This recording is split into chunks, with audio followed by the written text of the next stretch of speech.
the two big domestic problems he's got that are proving insurmountable for him, one is inflation and the cost of living, and the second is the Epstein case. And that really rankles with the MAGA base. Candace Owens, a MAGA influencer of some notoriety, she has described this not as the so-called Operation Epic Fury. She calls it Operation Epstein Fury.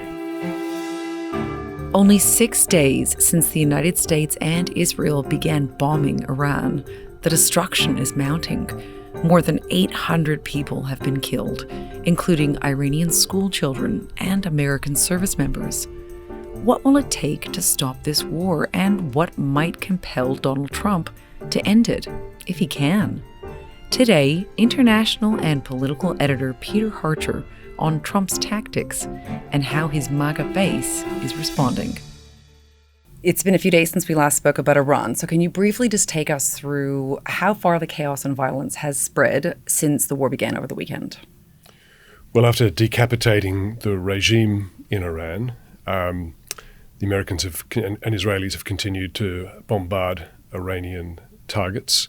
The Iranians have fired back into Israel and tried to hurt US bases and interests wherever possible. Now, but this was a suspected Iranian drone which has hit the US consulate in Dubai. It is on fire, as you can see. It's using both Kuwait and Saudi Arabia, increasing that pressure. And the IDF has said that it's now operating in southern Lebanon after Hezbollah fired rockets into Israel. Panic, chaos and injuries at the Dubai airport overnight. Shahed drone striking a luxury hotel in Dubai's Palm Jumeirah. Oh my God. Casualties have been concentrated mostly in Iran, some 800 so far as we can tell, according to the Red Crescent. 10 Israelis, 6 dead American service personnel, 52 Lebanese. We shouldn't be surprised about this aspect because the Iranians promised to do this. They promised that they would retaliate against the US and Israel, but they also said that they would hit other Gulf states that were siding with America. And they have. They've hit every Gulf state. I don't think it's intelligent strategy for the Iranians to start bombing and droning, if that's a verb, all the Gulf states, because it only alienates them and brings them into a war they were trying to stay out of, apart from the fact that it's crippled global aviation because so much of it passes through the UAE. Plus, of course, the effect of the Iranians closing the Strait of Hormuz has been to push up the global oil price. So far, the effect has been around about 10%, so it's not catastrophic by any means. So that's an aspect, the whole economic aspect, which is then translated into modest, so far, contained stock market damage and investor damage around the world as well. So that's the state of play around about now. And there's still a lot of chaos. You've just written, many people have written, because there's so much chaos around what this war is all about, right? Mm-hmm. But you've actually spoken to two people with, it has to be said, inside knowledge about what wars can accomplish, and specifically about how Donald Trump thinks about military strategy. So what did they tell you about what Trump, very well might be thinking now, and whether this is indeed about regime change, as he has sometimes said it was, and then sometimes, of course, he says it's about completely other matters, as do members of his cabinet. It changes by the day. Yeah. Well, there's chaos about his intentions and ultimate outcome because he sows the chaos. He is the one who continuously changes the rationale.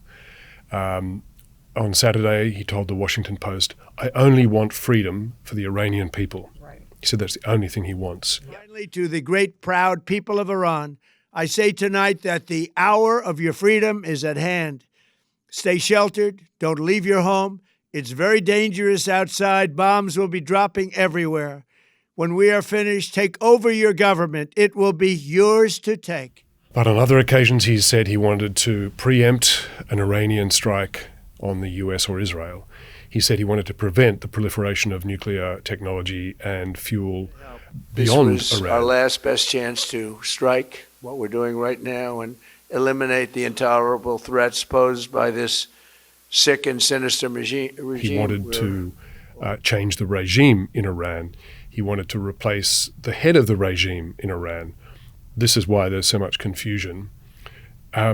So I thought, well, how do we make sense of this? So yes, I talked to one's a military strategist, the other is a geopolitical strategist.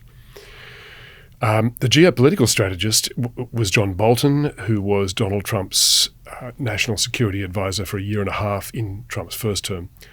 Bolton is a well-known Republican hawk, diplomat, advisor, who for 25 years has been urging American presidents to assault Iran. And now that he's getting his way, he's worried that Trump is about to bungle the whole thing. And so I put to him, what is Trump's plan? You worked with him. He's talked about all these issues many times with Trump when he worked for him. He said, I don't think he has a plan. He said, there is no plan.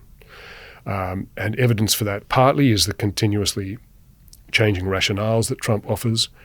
Partly it's evidence, for example, well, and of course Trump saying that, on the Saturday he said it could be over in 2 or 3 days, and then the next day he said it's 4 or 5 weeks, and any variation in between. He also said on Saturday the Iranians are ready to talk, and I'm ready to talk to them. But the Iranians while the bombs are flying. While the bombs are flying, and but then it hadn't even been 24 hours. Yeah, but negotiations don't tend to go well when bombs are flying. Well, Mick Ryan, the military strategist I talked to, retired Australian general and a widely respected military strategist and commentator, he said that to him, the Iranian retaliation looked like what he called a dead hand retaliatory strike.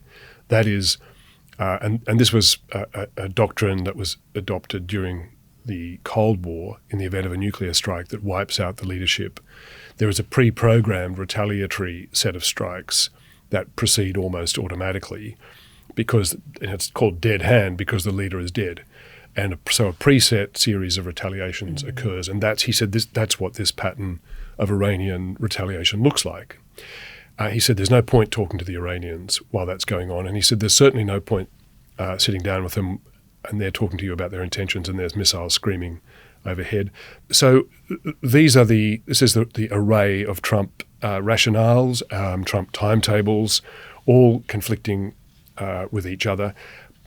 Another piece of evidence that John Bolton offered in arguing his point that there is no plan, Trump just has no idea what he's doing minute to minute, is the chaos in the oil market.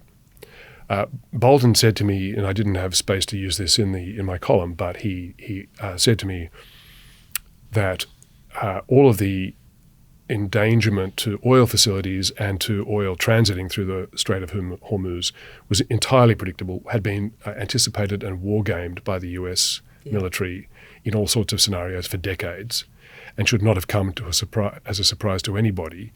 He said, but there's obviously no plan because we see nothing out of the US. And then in the last 24 hours, we heard Trump say, oh, well, there's a problem. Well, the US Navy will escort vessels through the Strait of Hormuz. So, this sort of ex post facto reaction to try to patch up problems which really were quite foreseeable. So that's I'm afraid, the bad news is that somebody who knows Trump is thinking the Iran scenarios and the entire backstory says Trump has no idea what he's doing. And Mick Ryan separately came to the same conclusion. He said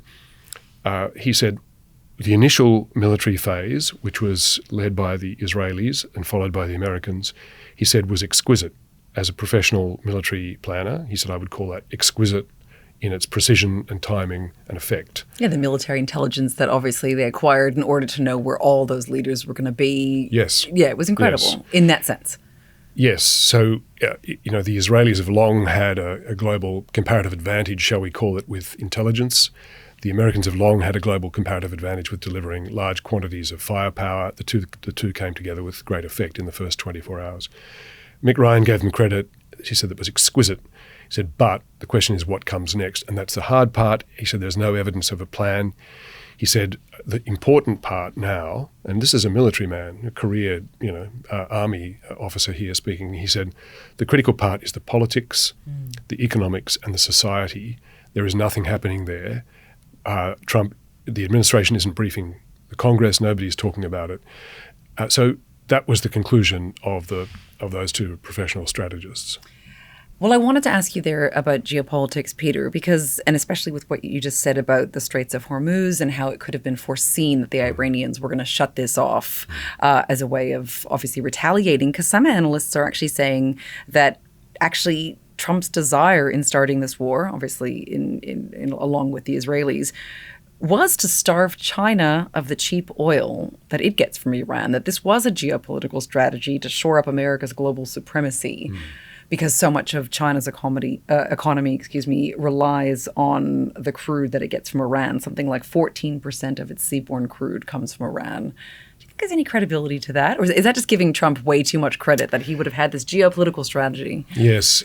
I think this is a part of a syndrome of experts who really know their subjects to look at the Trump chaos. It's like a Rorschach test. Right. And superimpose on that ink blot their own expertise and understanding of the world. There's a lot of that goes on. I think this is a classic example. In this great muddle and befuddlement in the Trump mind, in the Trump planning or the absence of planning, people seek order and understanding, and so they impose their own structured thinking and academic learning and expertise and see in it maybe what they would do or trying to make sense of it. I don't think there's any prospect that Trump has actually considered that in any sort of thought-through way.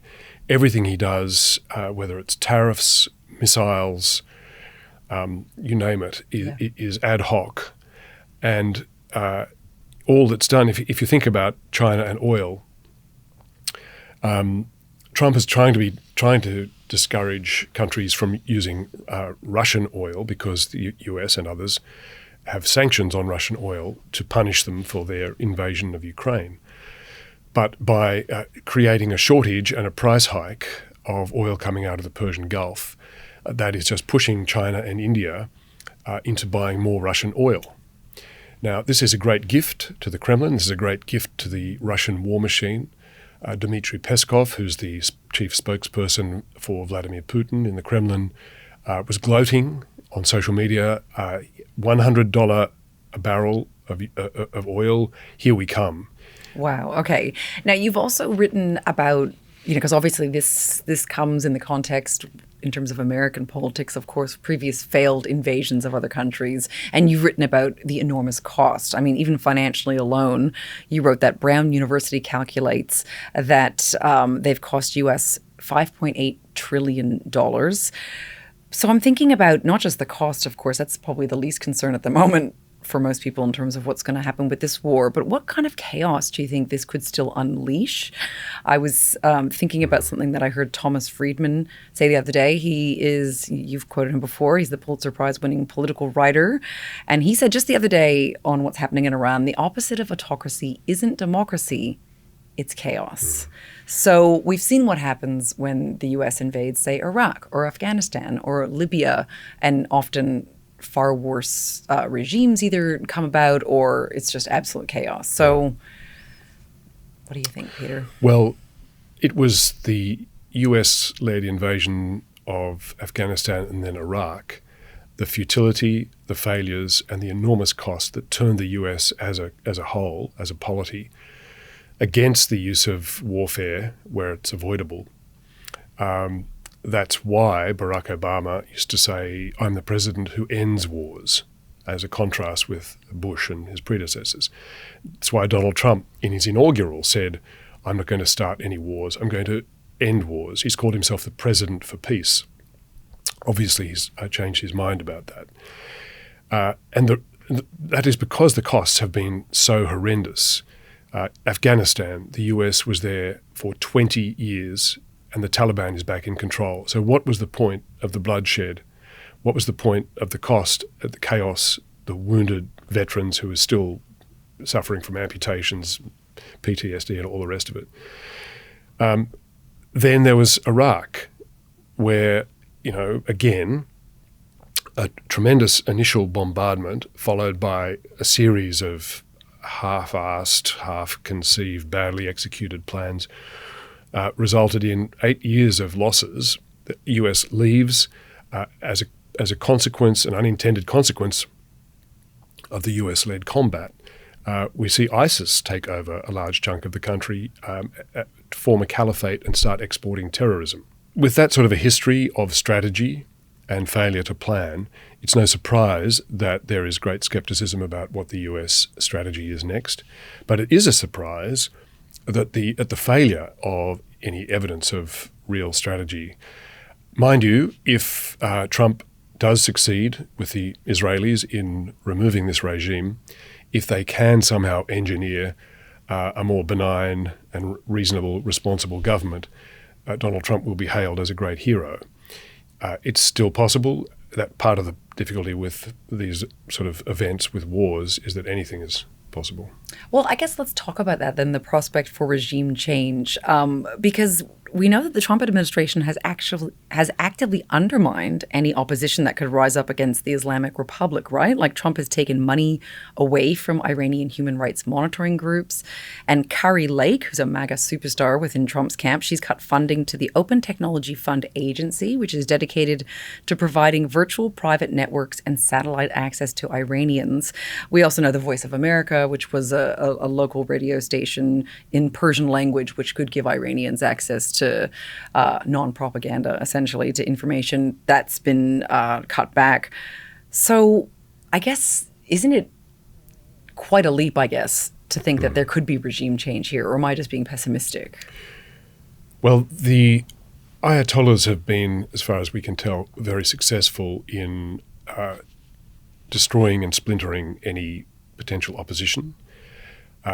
As far as we know, there is no organised opposition in Iran, so it's a difficult place to start. But there are some opposition figures. We know that, for example, from the fact that the US was able to smuggle into Iran 6,000 Starlink satellite terminals to help the Iranian opposition continue to have communications and to avert to get around the communications blackout imposed by the regime. So somebody's receiving those and somebody's using those. Right. And in fact, John Bolton's point was, he said, the main emphasis today for the US and its ally, really only got the one, which is on the ground is Israel, really need to be talking to the opposition, negotiating with the opposition, trying to help and assist and boost the opposition, because the opposition uniquely has an ability to work inside the country to find any fissures or differences between the different elements of the Iranian regime and try to pick it apart, if in fact that's possible. Because if the regime is going to fall, its security apparatus or its political leadership or both need to fracture. At this stage, you don't see the security apparatus starting to fracture in any way. There's a frisson of excitement that a single prison allowed some political prisoners to walk out without explanation. That's a long way from either the regular army or the Revolutionary Guard from splintering. And I guess, Peter, just to wrap up, I want to ask you what you think the political price, I guess, could be for Trump in all of this. I mean, this war might go on for a very long time. I've been seeing analysis that the Iranians will try to prolong the war as long as possible in order to drive up the cost of the war for Trump, American casualties, the price of oil we've just mentioned, so that they can persuade him to declare victory and just go home. Now, let's just assume that this does go on for a while. When we last spoke just a few days ago, I think it was only about a quarter of Americans who were in support of the war. I can't imagine that's going to go anywhere but down, assuming that tragically more American service members are killed in this conflict. So could this be the thing that really damages his power in the United States? Like, what are the MAGA base feeling about this and other Republicans? Well, they're already, the American people, it's similar to Trump's tariff policy.